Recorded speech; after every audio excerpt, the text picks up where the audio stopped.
initiating download of neurological intelligence. Today, we're going to talk about how to use visualization exercises and meditations to upgrade your nervous system and heal your inner world. Our guest is Mr. Glenn S. Cohen, the author of Neurological Intelligence, Volumes 1 and 2. This was a fairly wild and mind-opening conversation. Buckle up, my friends. Enjoy the ride. So we're going to talk about your books, Neurological Intelligence, Volume 1 and Volume 2, and coming soon, Volume 3. But before we talk about that, let's talk about your life before, leading up to all of this, because there was 60 plus years of life that basically made you have to write these books. So I don't expect a full biography, but at least 300 pages, please. Wow. I love the way you phrase that everything that happened to me led me to write these books. You're so right. And I truly believe that I never would have written these books had I not gone through what I went through. So I had a lot of neurological wounding in childhood. Then I kept repeating the patterns in my adolescence and adult life. So I was just wounding myself. I didn't know at the time, of course. And the cycles kept repeating. And in 98, I started a downward slide that went into a deep, deep abyss. My little brother committed suicide. I got a DUI. I lost everything I had monetarily wise, failed engagement, unemployed, you name it, bottom of the barrel. Blew out a disc in my lumbar.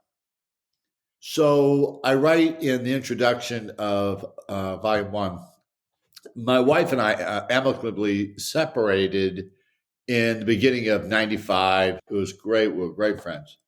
So my son was with me this winter night of 2003. And my nervous system was so shut down, so locked up, so overwhelmed.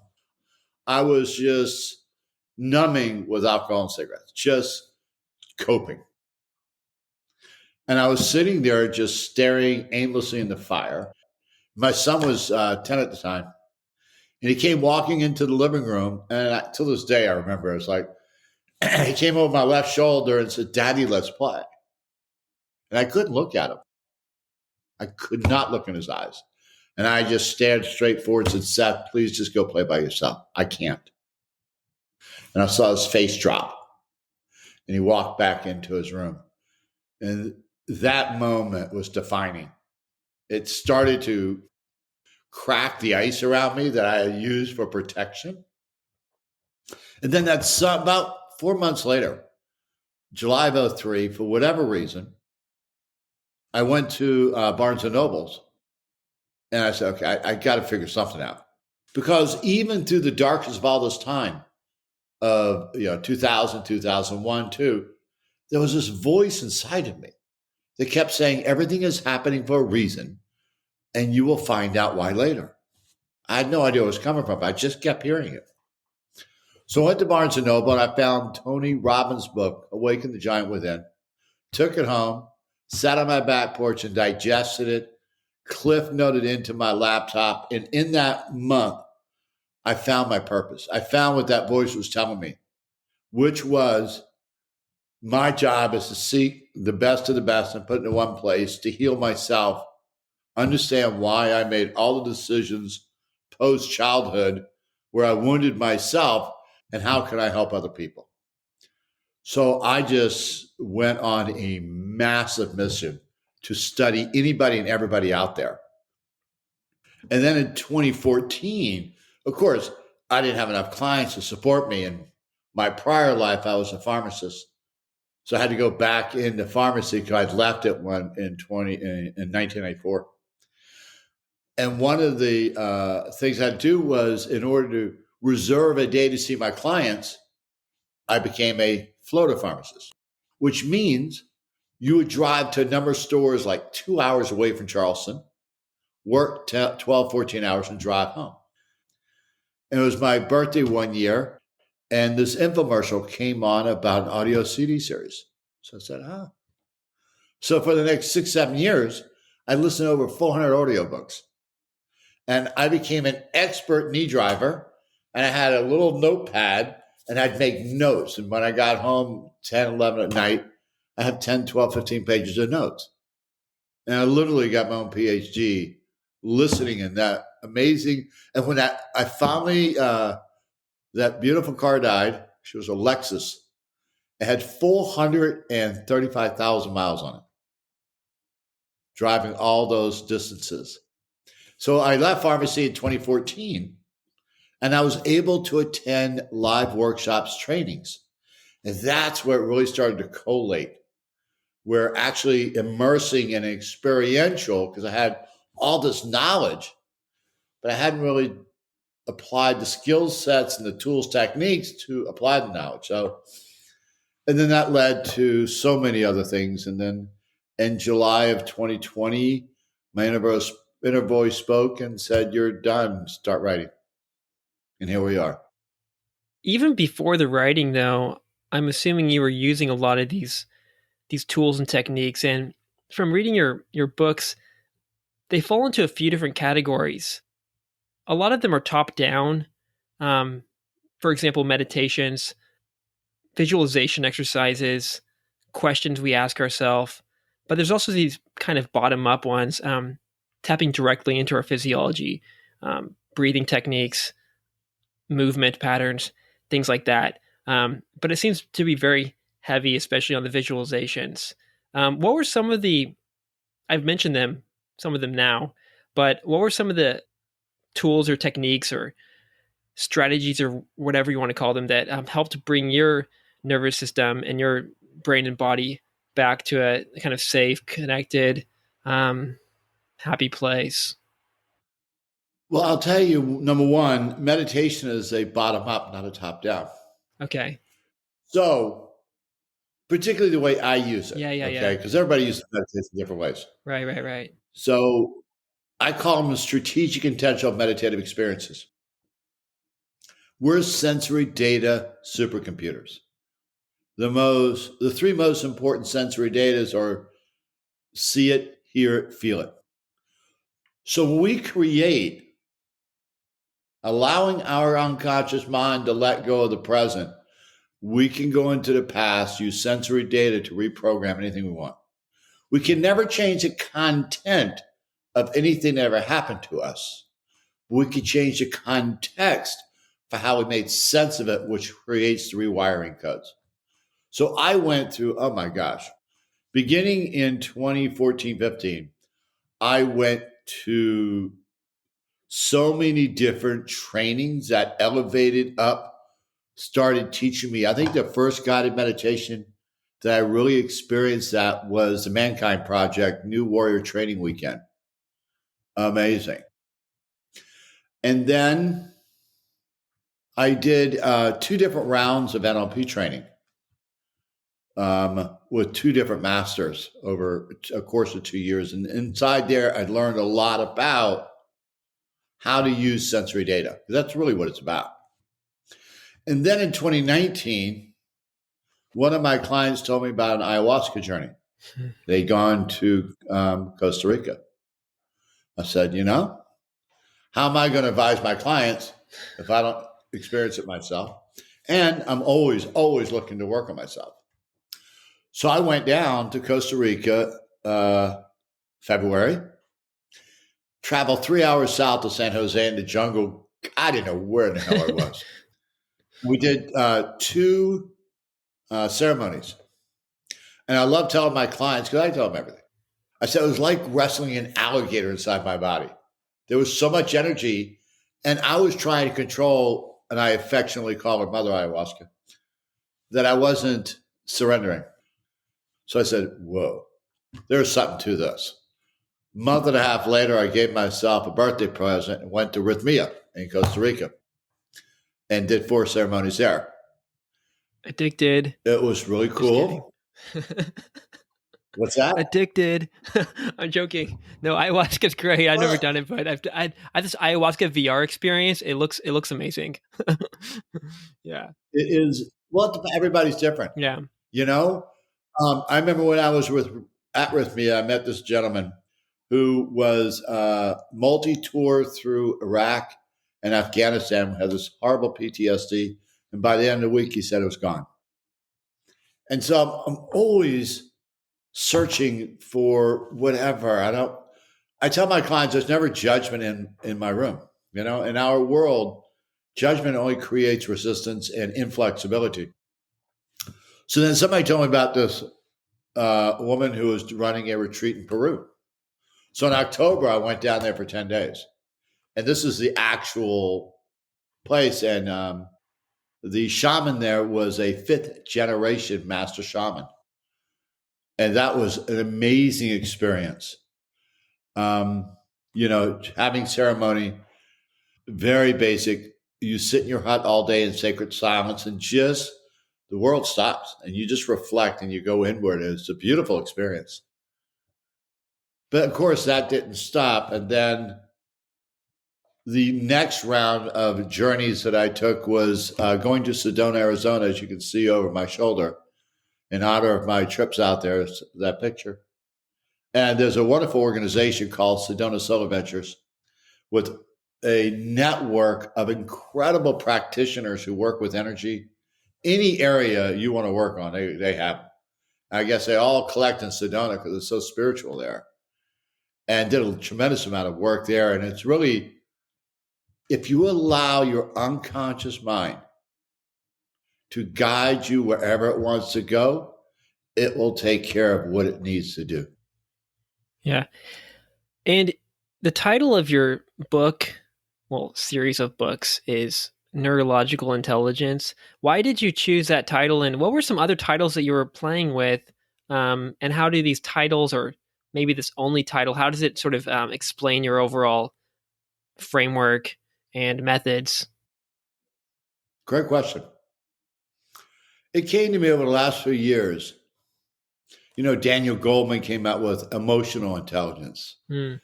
IQ tests measure intellectual intelligence.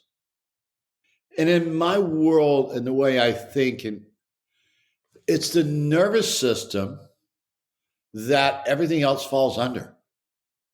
Because if your nervous system's locked up, you ain't got much emotional intelligence. If your nervous system is fried, you're not going to have very much intellectual intelligence. So I just look at it as an overarching theme that when we can manage our nervous system to the best of our ability, and we can resolve that which is unresolved and understand that we all have multiple personalities and bring everybody together in a collective group, we can achieve neurological freedom, which is really the freedom of choice. So many people upstairs know they have choice, but downstairs, when they get hooked and hijacked by, I call them pods, I'm a severe acronym junkie, but in IFS terms, they're your firefighters and managers. They just hook and hijack you. And then we go on autopilot and we start repeating patterns and we're not honoring ourselves. And then, of course, one of the pods is critic analytic, loves to come in and, beat you up. And then we just start running this pattern, but the pattern has become familiar because it's part of your childhood. You're reaffirming beliefs and emotions from childhood in your adult life. You just don't know it yet. But we do it more sophisticated because we're older and we have a lot more tools. Okay, so the ultimate goal is to not be slaves to these habits, these past memories and physiological patterns, etc. But to be able to sort of stop and pause and change in the moment, or what is the goal exactly? There are two different goals. Number one, we have these younger versions of ourselves stuck frozen in time in our unconscious mind. 3-year-old, 5-year-old, 7-year-old, whatever. They need to be rescued, and there's specific techniques for that. The second are the patterns that when we get triggered, we engage in that creates negativity, obstruction, turmoil, conflict in our lives with ourselves and with others, particularly committed love relationships. So there's two parallel paths that I work with people with, and it depends where they are and so forth, so on.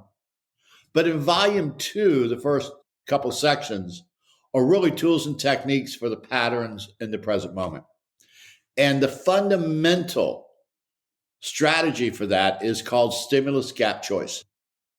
So when we get triggered physiologically, we're going to feel it in the body before we even have conscious recognition, because it happens in a nanosecond.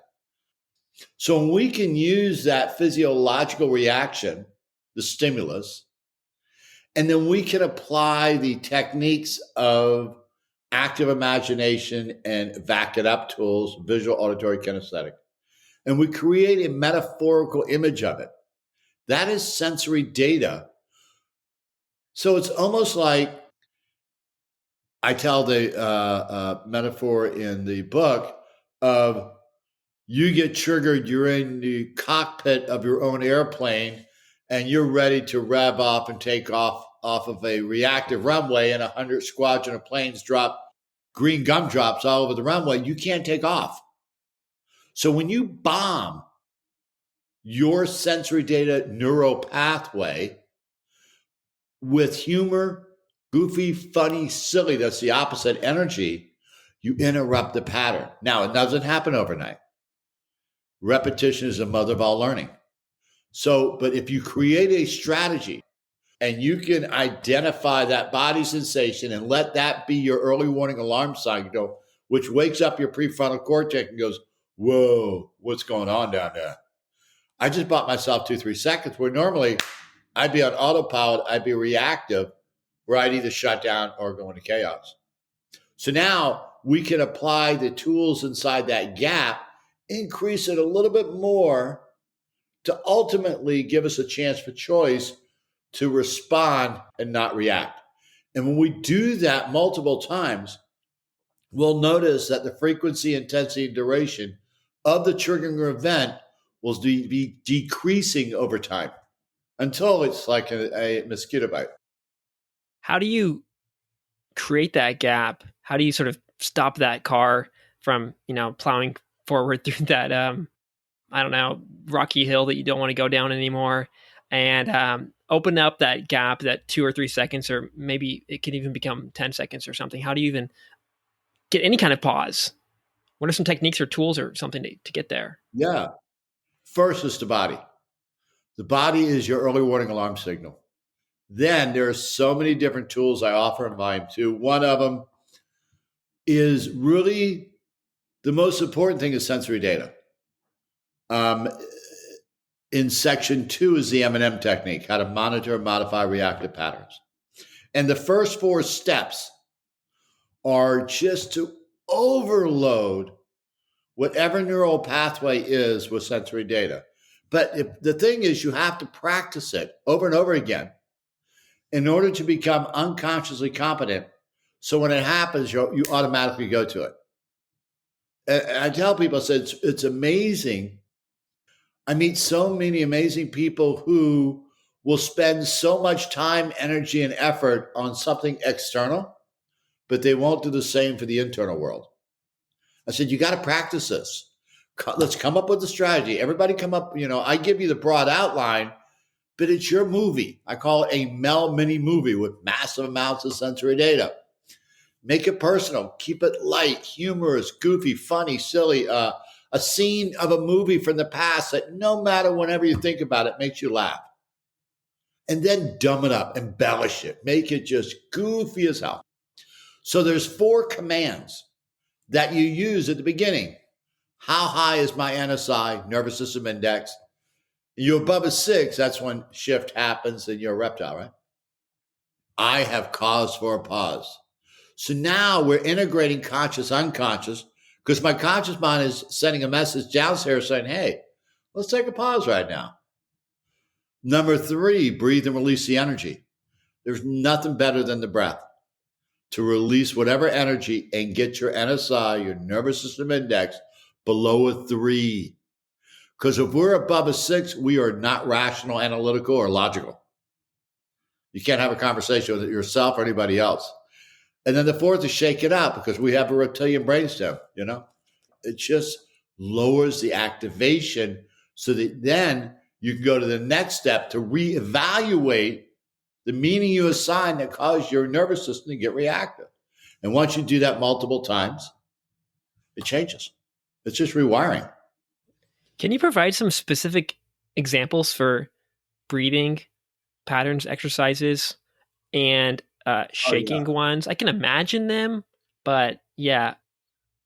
So, did you ever see the movie The Green Mile? Yeah, it's great. You remember John Coffey, the main character? That's a big guy. Yeah. So the unconscious mind loves symbols, metaphors, and analogies. It's like a 6-year-old, second grader, always is, always will be. So remember when John Coffey would heal somebody, he would put his head back and go, and you see particles flying out of his mouth. Magnificent metaphor. So when you feel that activation, right? And you get to that third command, breathe and release the energy. I call it the John Coffey exercise in honor of him. It's a 4-6-8 intentional breath. You inhale 4, hold 6, exhale 8. You always want the exhale twice as long because that stimulates the parasympathetic nervous system to calm down. But on the exhale, you allow your unconscious mind to create a visual image of the energy dispersing out of your mouth and, most importantly, disappearing in the distance. It is a very powerful command upstairs, downstairs saying, okay, we're releasing it. So if your activation is level 8, by the time you finish all that, you should be below a 3. And then you can ask yourself, the challenge question is, what would I have to believe in order to feel this way? And then you put it through the TFQ filter. Well, is that true, false, or questionable? So now you're reevaluating the meaning because all reactivity, except for if it's real, if somebody's chasing you with a pitchfork, is based off of references for how we made sense of things in the past that were associated to danger in some way, shape, or form, real or imagined. Are we doing this with our eyes closed? Are most of these exercises done eyes closed or eyes open? Or is it optional or what? Well, no. When we practice in the office, mostly eyes closed, but the power lies is when my clients in the moment get triggered by their committed love partner, their child, their friend at work. In the moment that it happens, we practice, they implement. And it's in that moment that's a real change happens. So yeah, you're not going to have your eyes closed in that moment. That's why you have to practice it. It's like running it.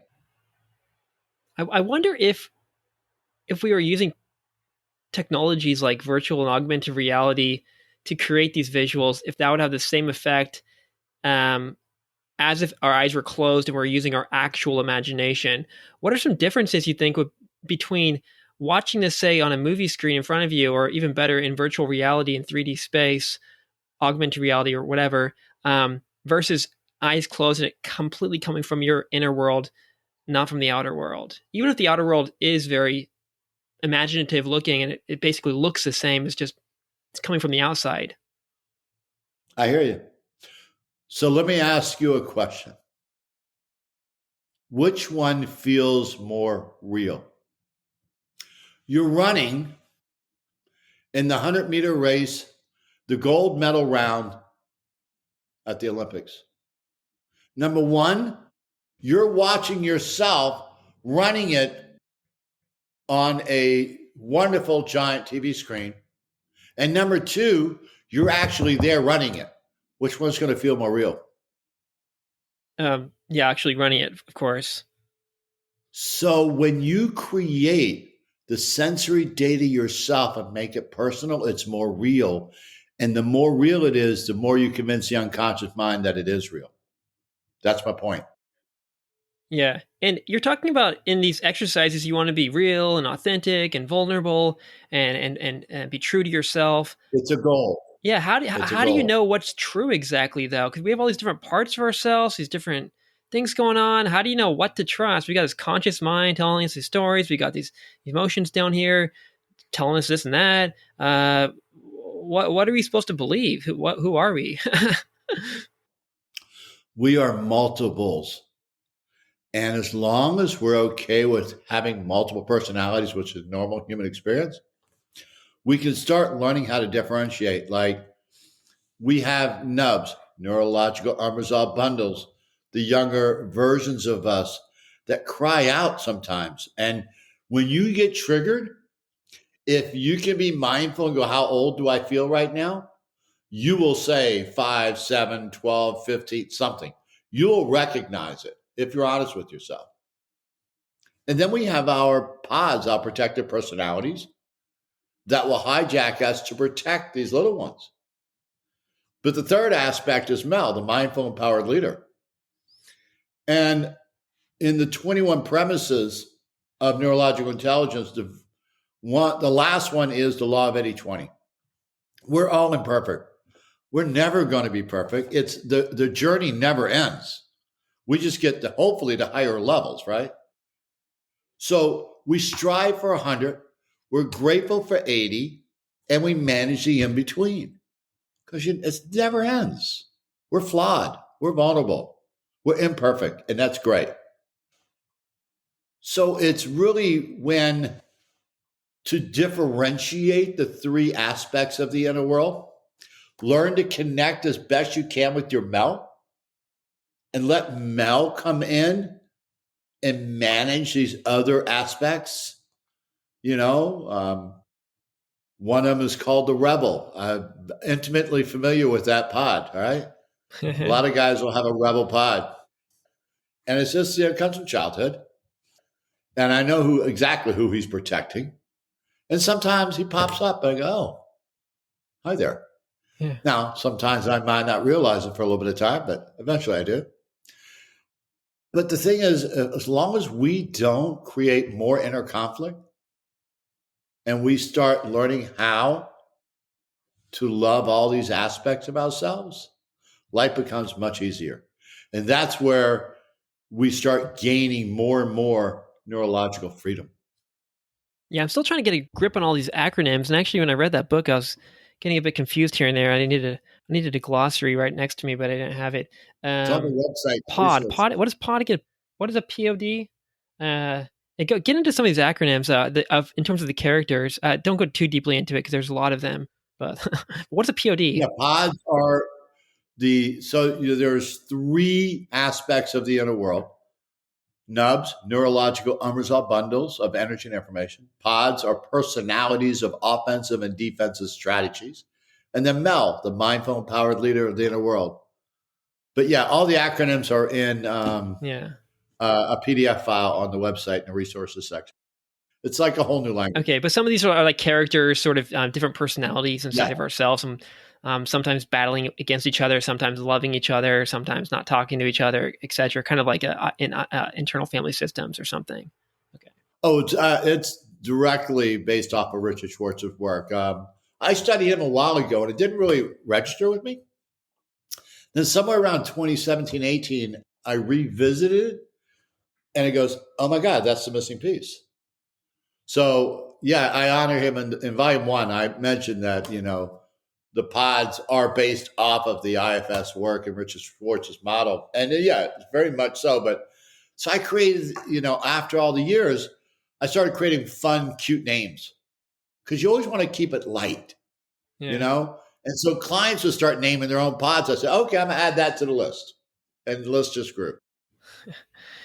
Also, reading your book, I was reminded of Andrew Huberman mentioned this in one of his recent podcasts on journaling. And he mentioned this journaling technique from James Pennebaker in the 1980s, where basically you choose a event, kind of traumatic event or emotional experience from your past, whatever you can handle, and then you set aside time like 15 to 20 minutes and you just write freely about it. Just don't lift the pen. Just keep writing and keep writing.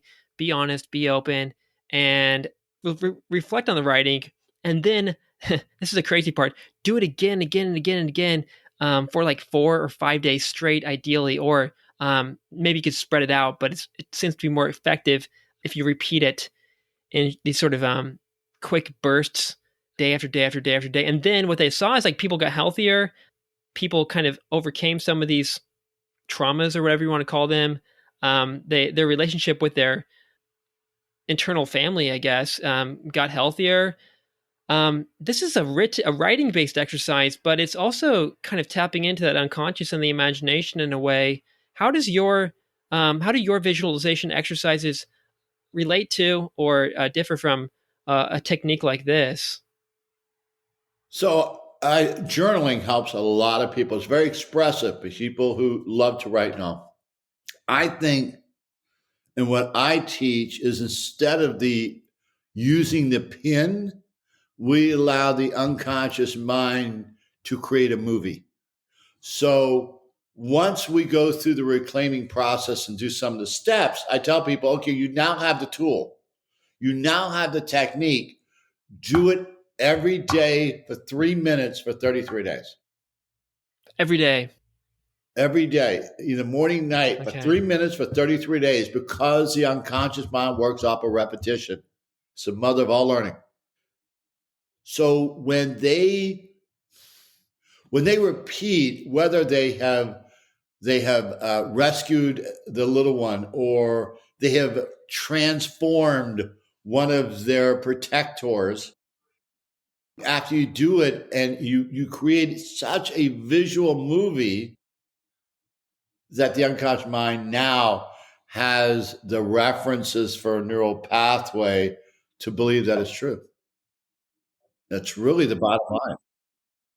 Just as an example to kind of understand how this, because I'm trying to figure out what kind of movie it is. Can you give an example of like a sort of a movie, this internal movie that you created or played for yourself in your process of overcoming some of the tough events of your life? Well, one of the things I use in volume 1 and 2, I created a fable many years ago. And it was for the same purpose, is to help people create the visual. And toward the end, the protagonist of the fable, the Omni, comes back to Sinuit to a campsite where all the guardians meet. So he sits in a chair and you visualize a wonderful campfire with grandfather rocks, benches, with all these different personalities that the people see themselves. They make it up themselves. So you pick one, the pleaser appeaser, and you get to know it because that is an aspect of us. And you have a conversation. And through this multi-step conversational process, you create a different internal connection to it. Instead of being its adversary, you become its ally. Because most of the time, I love the term internal conflict. It's like, well, where does that come from? Because we're in conflict with ourselves. The only people that can be are these protectors we have. So we can start creating it, and actually it goes back to attachment theory. If we can create a secure attachment bond with its various aspects of ourselves, we create way more flexibility inside the system than we do rigidity or chaos. So you just imagine, and you just let your unconscious mind have fun with it. And when you really let go, you never know where it's going to take you. Okay, so you're not reliving these past memories of factual events. You're more like sitting in this meditative space with your eyes closed and letting your characters wake up and talk to each other in whatever way they end up talking to each other, like a strange dream or something. It's never about the content of the neurological wounding story, but the context of how somebody made sense of it. So the meet and greet, the pods is step 5 of the reclaiming process. Step 8 is the actual part where it all comes together, where I do lead my clients back to the wounding experience, but not the experience itself. It's just where they were historically in time, and everybody's frozen in the scene. And then the pods come in, And we create the sensory data to slowly start to allow that version of us to express itself with holding inside energy and information. That little one never got a chance to say what it wanted to say, how it wanted to say it, when it wanted to say it. So now we have whoever the antagonist is, they're not saying a word, they're holding space. So we don't replay a scene. We're just helping to change the context of the memory. I'm starting to get it. It's really fascinating. Throughout your book, you talk about the importance of using these vivid details and this active imagination and all the senses and getting down to all the fine little details and every little nuance of the sound and the sight and the smell and everything. And you're saying by creating this sort of vividly rich imaginary environment, these characters do kind of start to wake up, and you can start to see them and they have a chance to speak. But it's almost like without all that vivid detail and engagement of all the different senses, they just like can't talk, or we can't hear them or something. Well, here's the deal, and God bless my guys, but when we bring our upstairs brain in and we try to analyze, logicalize, rationalize, and strategize, it doesn't work. Zero. Yeah. The unconscious mind has no concept of time or space, and it's not logical or rational whatsoever. And we can let go of that and just allow the unconscious mind to unfold with some direction. We do give it direction, but very global, broad, and give it a chance to unfold. Oliver Wendell Holmes had a great quote, says, "A mind that is stretched by a new experience can never go back to its old dimensions." And that's what we're doing. Yeah. You also mentioned in the book about brainwaves, just for a little bit there, but I liked that part where you're talking about to get into this state where we can have this vivid imagination and the visualization is richer. Our brainwaves tend to slow down, and we're in the alpha state, for example. This is interesting because this is the same state we're in childhood, from ages about 5 to 10 or so, elementary school essentially. It's also the state that we're in slightly after waking up, in this kind of liminal states between waking and sleeping. And these are also times of the day where we are maybe more suggestible, more hypnotizable, more open to changing. We are more neuroplastic in such a state. So how does that play a role in all of this? Well, when we're in beta brainwave, it's cycles per second. It's our normal waking state, our thinking mind, right?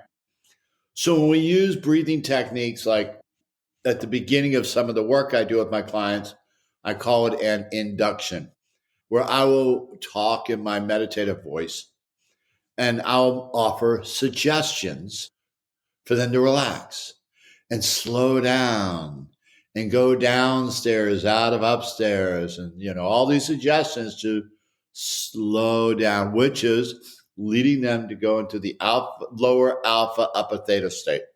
So the brain slows up. It's not processing as quickly. So when we do that, it allows the unconscious mind more freedom and access, because you're not running it over with the conscious mind thinking it knows everything.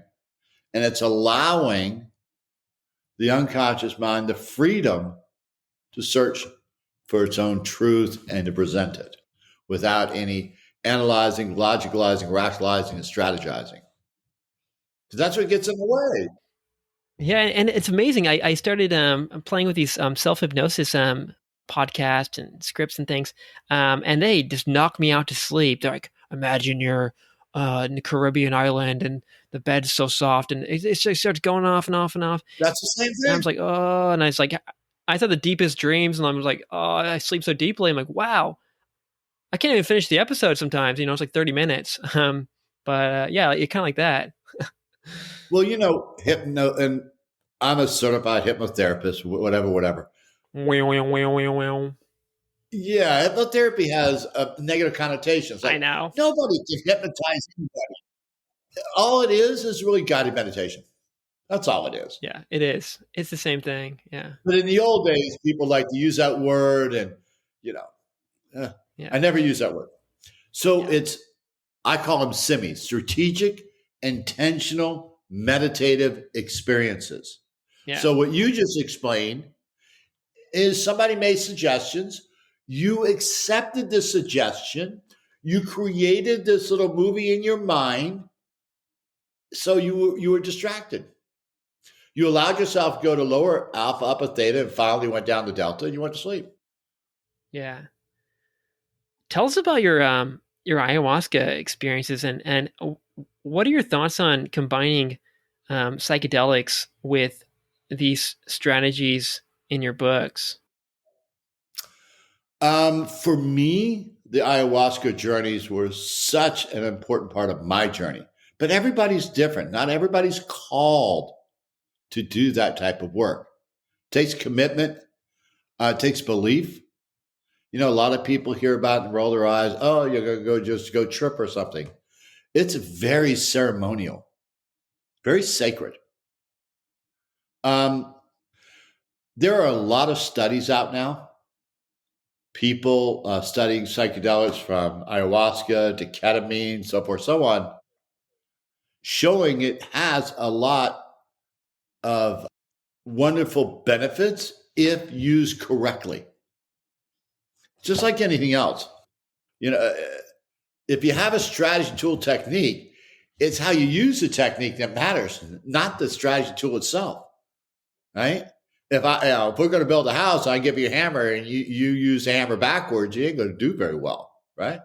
So it's how somebody actually uses it. So, but from the things I've read, you know, with ayahuasca, ketamine, and some of the other MDMAs, they're working a lot with the veterans coming back from these wars and other traumatized, like adults who went through childhood with a lot of real trauma. And they're showing some great results if they're used correctly. Now, I think they're still trying to come up with, because everything has to have a modality and it has to have a step 1, 2, 3, 4, 5 in order to make it to the DSM and for this, that, and the other, and to get everybody's approval. So I don't believe they figured that part out. And I think there are forces of nature out there that don't want this to come to fruition because it would destroy their business models. Yeah, and some people might not be ready. A lot of people might not be, probably aren't ready for an ayahuasca experience. You do put a big emphasis on getting uncomfortable. One of your quotes in your book, you say, one of the most important aspects of our coaching is to get our clients as uncomfortable as I can. But I guess you don't want them to. There might be a limit. But yeah, talk about the value of discomfort and how discomfort, being uncomfortable, is maybe a good thing, and it's a sign that we're going in a new, good direction, perhaps. Yeah. So every situation is evaluated its own context. So if you're walking along a path and see a rattlesnake, yeah, uncomfortable is a good thing, right? But when we're talking about personal growth and achieving neurological intelligence, we always are looking to evolve and expand. When we have these other aspects of self, particularly our protective aspects, we create a boundary. And when we get triggered, we get stuck inside the boundary, and there's two components to that boundary: a story we're telling ourselves and a physiological state we're feeling. In that moment, my job is to get people to bring that up because that's when we can work with it. You know, I call it live fire exercise. So when I can trigger somebody's cycle and then we can work right in there, I said, lean in, just lean in, expand it a little bit, just expand it a little bit. People are, when they're in that state, they're so afraid to go to the other side because of uncertainty. And the unconscious mind doesn't like uncertainty too much. So it's a question of getting people to be okay, You're familiar with Joseph Campbell, The Hero's Journey? Yeah, yeah. Yeah, to go into the cave and face our greatest fear, we have to do that to come out the other side to find our bliss. It's the same thing. I just use different words. Yeah, it also reminds me of Stephen Pressfield and the resistance. Yes. When you feel that resistance, that's like a sign. Oh, this is where you got to Go there. Go there. Go in. Yeah, it's the same thing. If it's neurological, it's not. We're not talking about you go up anything real. 95% of everything is perception, not reality. So you perceive something with your committed love partner, your child, your friend at work, and you get this activation in the body. That is an opportunity for healing and growth. It's alerting you going, hey, this is unresolved, because it really has nothing to do with the present moment. You go to an NSI 7, but the reality is it's a 1.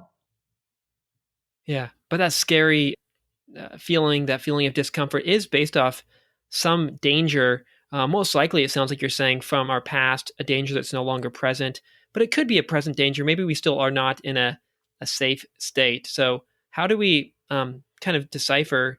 Yes, obviously if there's a rattlesnake in front of us, but how do we know whether it might be dangerous and maybe not safe to go down that path?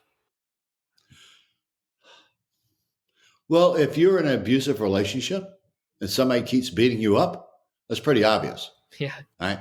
So in the M&M technique, actually, there's a step right after the 4 to get your NSI below a 3, because you can't evaluate above a 3.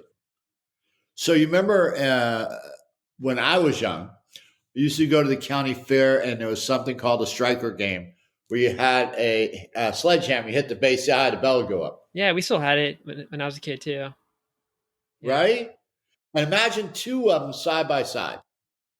Both of them are 0 to 10. The one on the left has a sign that says reality. The one on the right has a sign that says reactivity. On the one on the left, a 10 means you just got a phone call that the people you love the most in this world just died in a car crash. Puts everything into perspective, right? And then on the right, reactivity, NSI, if it's a 10, you are raging out of control, crying uncontrollably, frozen, shut down, nobody can, the highest level of nervous system activation. So you go, okay, the situation that's in front of me that triggered me, compared against me getting that phone call, where does it fall? 95% of the time, it's a 1 or below. And then you go, okay, my NSI is an 8. My reality is a 1.2. That differential means it's from the past. So now the finger goes here to here. Now the person has to look at themselves and go, okay, this is about me. This is my opportunity. What am I going to do about it? Now we go to further strategies, tools, techniques for working that inner world. That's really the best way. Or the 24-hour rule. And you go, will this situation, whatever triggered me, have a material impact on the quality of my life in 24 hours? If it's yes, it's real, then you better do something about it. Put up a boundary. Go get help. If it's not, then go inside and do your work. What new possibilities did you discover for yourself, or how did your life change after you really started implementing some of this stuff for yourself? What are the things that you're kind of most grateful for? Like, oh my God, well, yes, maybe you wanted to be a writer your whole life. Maybe you finally get to put those acronym skills to use, etc. But there's probably more hidden in there. So talk about this sort of, wow, how my life changed, and that couldn't have happened if I didn't go down these dark paths in my unconscious. Wow, great question. Until about I was 44, 45, I was a lost soul, total loss.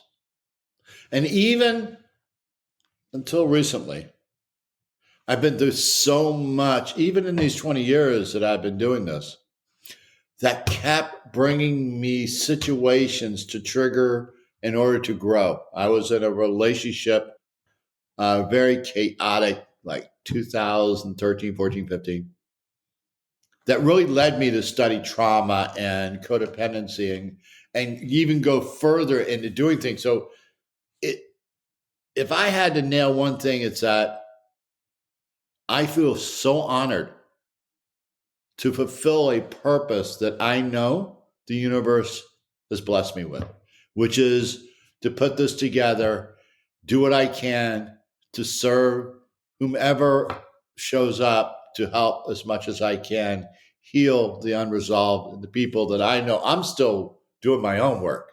Yeah. It never ends. But I know I'm at a much higher level than I was even a few years ago. Yeah, you mentioned you were drinking back in the day too, like a lot of people are. How did all of this change your relationship with alcohol and your views toward it? Is it still an effective strategy for you to I don't know, get to where you want to go, or are you drinking less? Yeah, talk about alcohol. Yeah. Oh, gosh. That was a big crutch for me. And I realized a few years ago that it wasn't honoring me. It really wasn't. So I went for a period of time without, will I have a glass of wine here or there? Yes. Yeah. You know, but it's not, and I talk to this because it's such a problem in today's world now. And I'll ask some of my clients who come in and mention that, said, are you able to have one and stop? And it's amazing how many people go, no. It's hard. I told them that we have a challenge. And that's okay. But that's your 30-day challenge, is stop at one and notice how uncomfortable you feel not being able to have the second one. And that's where growth lies, because that's where you have a chance for choice, because there's a reason. I tell people, it's like, alcohol is the symptom, it's not the disease. So I liken it to a barn filled with animals. And when somebody drinks past threshold and the barn door is open and all the animals come out to play, we know we got some unresolvedness inside that inner world. Oh, I love this metaphor. This is like, I've always been trying to come up with metaphors for alcohol. This is the best one I've heard of. This is amazing. It's hilarious. It's vibrant. I love it. I'm going to use that one. Steal it. It's so true, though, isn't it? I mean, yeah, I know it was for me. It is for me too. And there's all kinds of animals in that barn that should not be let out, at least not without adult supervision. Well, but we need to know they're there and then work with them. Yeah. They're just the unresolved parts of us, the little ones, the protectors, everything's a metaphor. And it just shows that when that barn opens and we have a whole bunch of animals and they go wild and crazy and they're bucking around, that just shows the degree of unresolvedness left inside our system. So we don't judge. But alcohol is like a way, now that you're highlighting it, to sort of open up that barn door and see those animals. But ideally, we'd have other ways to find these animals and talk to them and pet them and feed them and stuff, and create a healthy environment for them. What are some other ways to sort of healthily open up those barn doors? I guess these visualization exercises, but Absolutely. I don't know. It doesn't seem like it's going to hit it hard enough. Not like alcohol. Well, very, very, very few people use alcohol for the intention of opening the door, opening the barn door, and working with the animals. It's not a good idea. Yeah, no. I've tried it. It's interesting though, but we can still go in that barn without alcohol, with intentionality, using meditative techniques to float back in time, not re-engage the memory, but tapping the energy of the memory. Remember, we're 99.999% energy. Yeah. The animals just represent energy. Yeah. So if we can tap the energy, we can work with it without messing with the memory. Uh-huh. We can split the two. This is great, because we started talking about changing our sort of thought patterns or stories, a sort of inner world. But it sounds like what you're saying now is, when we change that inner world, our actual habits, things like drinking alcohol and maybe our style of communication, our relationship patterns, these things also start to change. I mean, obviously, but how has this changed your relationships with other people? You mentioned you had that rocky kind of, we didn't get into the details, but that relationship back in 2013 or so. How has it changed things for you in terms of relationships with other people? Not necessarily romantic friendships, any human relationship. I think the most important relationship has changed the one I have with myself. Because that's really where it all begins. All change begins with them. Um, my inner world is way more quiet. Um, I like to call it an empty vessel. It's just calm seas. Where before it felt like, and I used to tell people, it was like my fingers were stuck in an electric socket. You remember the old cartoon Tom and Jerry? Yeah. I don't know which one it was, but the one who used to get his finger in the electric socket, that I was like that constantly. Yeah. And through all the years and so many different places I've gone and experiences I've had in my own work and incorporating this, that, and the other, I drained that. Now, does it pop up every so often? Of course, but I can manage it. It doesn't go off the chart and, make me do things or choose to do things. But I would say that's the most important one, is the one I have with myself. Yeah. If we were to kind of do exercises or some sort of something with another person, having, say, two nervous systems going through some kind of exercise together. I mean, your book one, book two, it's all about the self. But how can we use these techniques or other techniques to build a better relationship between actual two different physical human beings, not just the relationships of these characters inside of ourselves that we are? So you talking about Like two people, like a two-player game.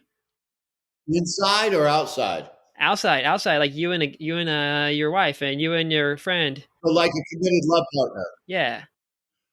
Okay, so in volume 3, which will come out over the summers for couples, there's a very important technique I call the mindful discussion technique. It's the holy grail of all relationships. The most important point is each person's unconscious mind can answer the primary attachment question with a yes. Remember, unconscious, not conscious. Are you there for me the way I need you when I need you the most? Now, most of us will answer no because we don't allow ourselves to be vulnerable enough in order to achieve that. So in the mindful discussion technique, there are two people, a sender of energy and information and a receiver of energy and information. And they have very defined rules. 90% of the success of that process is on the receiver, who holds space for a sender to create safety, certainty, and trust, the primal attachment needs. And when somebody, a receiver, can hold space without making anything about them, nothing, and only ask inquisitive questions based off the keyword and phrases of the sender, magic happens. You ever read the book How to Win Friends and Influence People by Dale Carnegie? Yeah, it's a classic one. Yeah, of course. Yeah. If you boil that down, what is he saying? Get in a rapport with somebody's unconscious mind and you have influence. Yeah. That's my assessment. Right? Yeah, listen to them, be nice to them, let them feel loved. Call them by their first name. Yeah. Appeal to their nobler side. It's all about getting a rapport. So when you can be mindful to get a rapport with your committed love partner's unconscious mind, their unconscious mind is going to go, oh my God, thank you. You're taking care of me. I feel so safe. You're there for me. Now their walls come down. Their protective personalities step back because you're not the opponent anymore. You're the ally. Now we have free flow and flexibility in the space called we. So when I work with couples, it's always three entities, two I's and a we. Yeah. You got to know the I's first. Who's playing in that we space? But sometimes it's kind of not, for some people it's fun, or they're kind of addicted to this opponent kind of state. They're this sort of activated state of being oppositional, fighting, that kind of thing. being all peaceful and lovey-dovey and listening and all that stuff that we hear we're supposed to do. For some people, particularly a lot of men, that just, they're not used to that. And maybe they actually, in a twisted way, enjoy being all angry and stuff. So what advice for someone like this? Do they really enjoy it? They don't really enjoy it, but they're like used to it, and they kind of like, they get high off of it in some weird way. Like a weird methamphetamine drug or something. It's called the comfort zone. It's familiar. It's safe. It's inside the boundary where they feel safe. Yeah. That's why they have to get uncomfortable. Yeah. Because they're not stretching. They're sitting there. I call it going to the D's. Right? You know, you get a report card, you get all D's. What happens? You fail. Yeah. We defend, deflect, debate, dismiss, deny. So I call it the attorneys show up. Some of our protectors, defense attorneys and prosecuting attorneys, because they're protecting something inside. Tell me that their true soul wants to be angry. I don't believe it. I think they're just protecting something. And they don't know any better. And they're too damn scared to stretch past that in order to grow. It's interesting because when you think of getting uncomfortable, you think of, I don't know, climbing a mountain or doing something hard, fighting a tiger or something. I know these are things we do in normal life, maybe climbing a mountain. But it seems like the hardest things, the most discomfortable things, are these just being nice, being loving, being there. It's neurologically uncomfortable. Yeah. It's like when you're triggered and you just want to either lash out or recoil or throw a passive aggressive dart or, some of these other childish games we play, and just sitting with that, Carl Jung said that everything outside of us is a perception of inside, and then we just toss it out. So basically it's, when I get uncomfortable, I'm going to metaphorically grab it and throw it at somebody because I got to get back to comfort. Unfortunately, we do it to our partner, and even worse off, we do it to our children, unconsciously, unintentionally, but we do it, and that passes down family legacy patterns.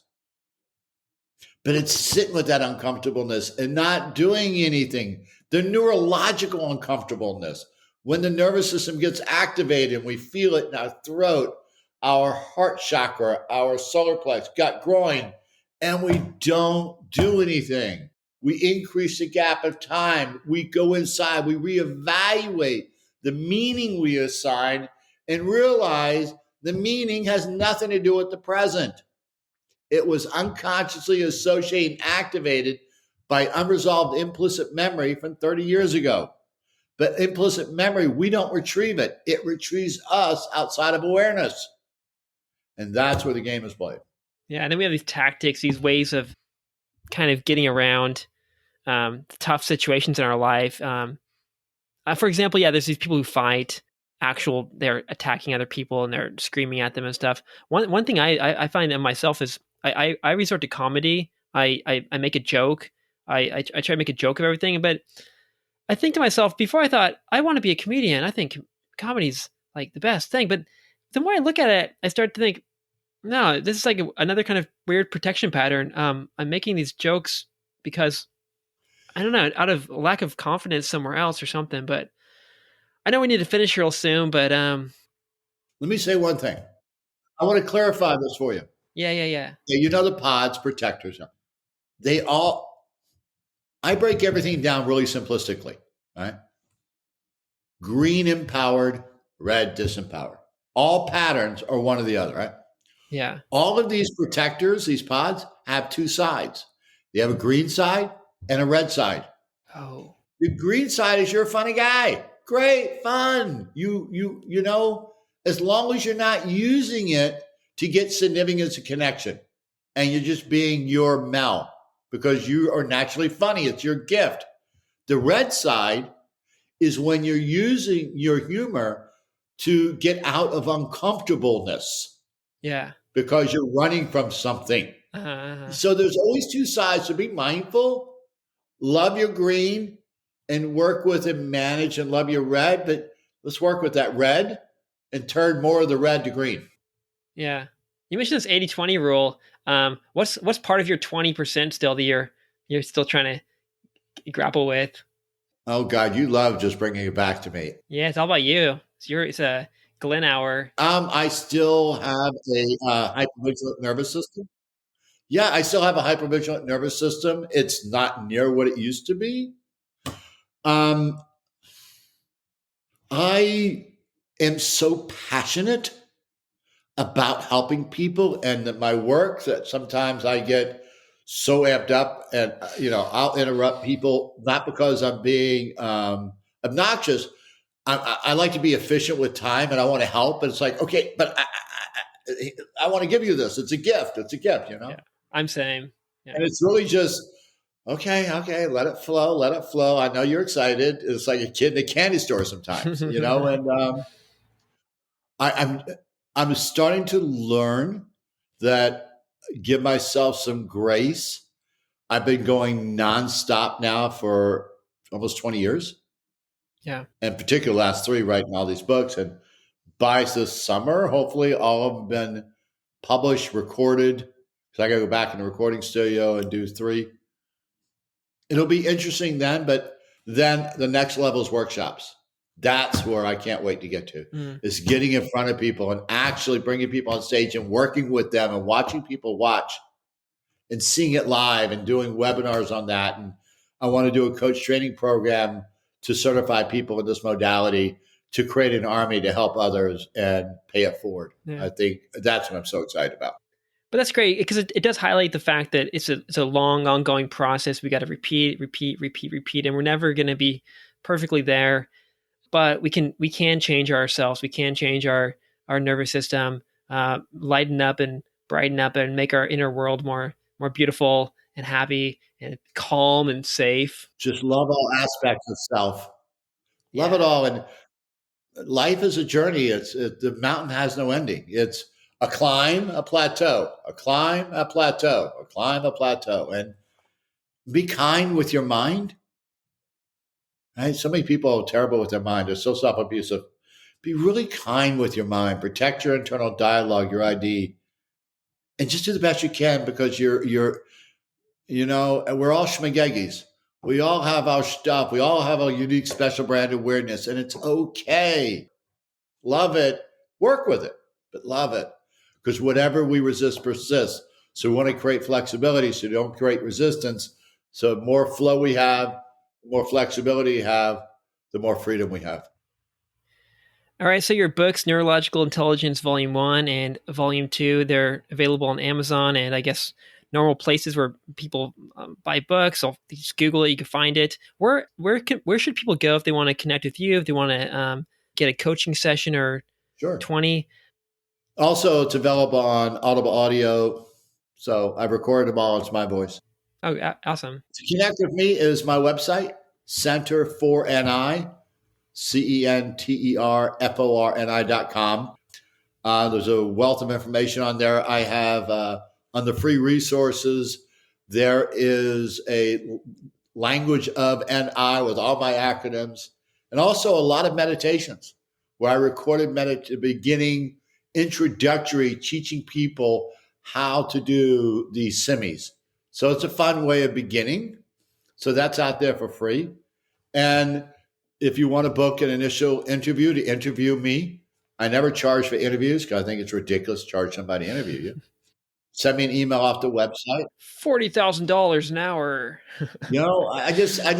I've never been that way. It's like, okay, you want to interview me? Well, find time. I'll take some time, decide whether I'm right for you or not, because I'm not right for everybody. I'm a tough coach. Yeah. I guess when you're using the word interview there, you mean kind of checking in to see if they want you to be their coach? Yeah, asking questions about me personally, the work, share what's going on with them, develop a rapport, and see if I'm the right one for them. As a sort of final note, this is my terrible habit. I always have a weird question at the end after I'm supposed to be closing things up. But in general, when people are looking for a coach, what are some general things to look for? Some sort of green lights and red lights, warning signs. And everybody's different. Yeah. Listen to your inner voice and trust it. Your inner voice is never wrong. It's not always right, but it's never wrong. Right? It depends. Personal opinion. You want a coach that's going to push you. Yeah. You don't want somebody just to coddle you and tell you and validate all your stuff. That's not going to help you grow. You need somebody to call you out on your BS, because your own BS inside from your protectors, with loving kindness, but with humor, and challenge you to get uncomfortable so you evolve and grow. So, but most important thing is listening to your inner voice, somebody who you resonate with, you feel comfortable with, but not comfortable because they're soft on you, but comfortable because they aren't soft on you. Yeah. Awesome. I love it. I love it. Thank you so much, Glenn. This was amazing. I love it when I can have a direct conversation with amazing authors like you, amazing minds. And more importantly, I'm excited to have some of these conversations with myself, perhaps tonight. So thank you so much, Glenn. I hope to stay in touch. Oh, it was just wonderful. I so enjoyed it. What great questions you asked. And thank you for providing this for everybody. Yeah, I hope I didn't get too personal. I got especially I personal today, more than ever before, probably. You know what? I'm an open book, and if somebody can't share their inner world, I mean, that's what we're made of. You know? Yeah. Believe me, I could we could have a 12-hour podcast, and I wouldn't get through half my stories. No, because it's a great companion, because people can read your book, they can get a little bit of your story, but and all the techniques and things are there. But to read the book, but then combine that with a sort of conversation with you, it just makes the whole book and the whole process more and more real and easier, I think. So I now if I go back to the book, I it'll make more sense now that I've met the person behind it. So thank you. Thank you. Appreciate it.